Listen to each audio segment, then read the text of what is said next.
ଆସ ଆଜି ପଢ଼ିବା ଗଣିତ ଧାରା ପଞ୍ଚମ ଶ୍ରେଣୀ ପାଠ୍ୟପୁସ୍ତକର ପାଠ ନମ୍ବର 2।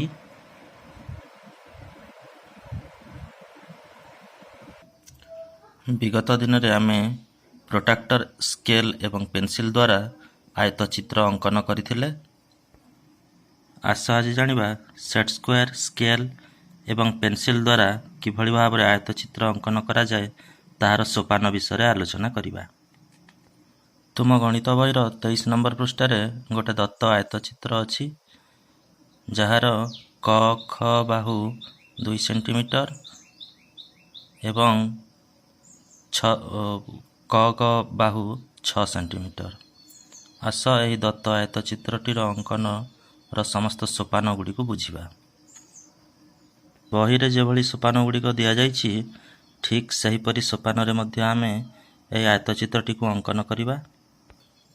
ସେଟ୍ ସ୍କୋୟାର ଏବଂ ସ୍କେଲ ସାହାଯ୍ୟରେ ମଧ୍ୟ ଆୟତଚିତ୍ର ଅଙ୍କନ କରିବା ଅତ୍ୟନ୍ତ ସହଜ ଅଟେ। এই ଦେଖ, ସ୍କେଲ ପେନସିଲ ସାହାଯ୍ୟରେ ମୁଁ ରେଖାଖଣ୍ଡଟିଏ ଅଙ୍କନ କଲି। ସ୍କେଲ ସାହାଯ୍ୟରେ 6 ସେଣ୍ଟିମିଟର ମାପି 2ଟି ବିନ୍ଦୁ ଚିହ୍ନଟ କଲି ଏବଂ ତାହାର ନାମ କ ଏବଂ ଖ ଦେଲି। ସ୍କେଲ ଏବଂ ସେଟ୍ ସ୍କୋୟାରକୁ ସେହି ରେଖା ସହିତ ମିଶାଇ ଏଭଳି ଭାବରେ ମୁଁ ରଖିଲି। ବର୍ତ୍ତମାନ 2 ସେଣ୍ଟିମିଟର ସ୍କେଲ ସାହାଯ୍ୟରେ ମାପି ମୁଁ ଆଉ ଏକ ବିନ୍ଦୁ ଚିହ୍ନଟ କଲି। ସେହି ବିନ୍ଦୁଟିର ନାଁ ଘ ଦେଲି।